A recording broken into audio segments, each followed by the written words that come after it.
अफगाणिस्तान तालिबानचे परराष्ट्र मंत्री आमिर खान मुत्ताकी भारतामध्ये आले आणि पाकिस्तानने परत त्यांची लायकी दाखवली.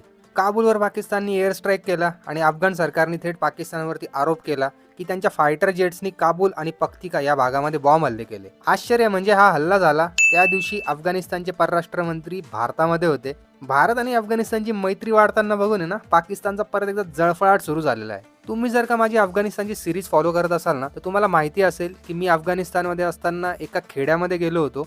तेव्हा माझ्यासोबत तिथे एक अफगाणी मित्र होता, त्याचं नाव होतं वाहिद. आज सकाळीच माझं त्याच्याशी बोलणं झालं आणि एक अफगाणी म्हणून आहे ना, त्यांनी त्याच्या काय भावना व्यक्त केल्या ना, तुम्हीच ऐका. वालेकुम अस्सलाम विशाल भाई, क्या हाल है? ठीक ठाक हो? ज़िंदगी अच्छी गुजर रही है? विशाल भाई, काबुल और पक्तिया में तो स्ट्राइक हुए थे, लेकिन नुकसान का तो ऐसा अभी कंफर्म ऐलान नहीं हुआ, क्योंकि वो लोग कहते कोई ज़्यादा नुकसान नहीं हुआ।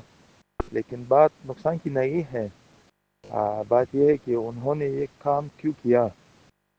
तो इंशाल्लाह ये हिसाब लेंगे हम उन लोगों से, जिसका मतलब भी हो ये हम लेंगे उस लोगों से। तुम्हाला काय वाटतं? तुमच्या मते पाकिस्तानचा हा हल्ला योग्य होता का? कमेंटमध्ये नक्की सांगा. जय हिंद, जय महाराष्ट्र.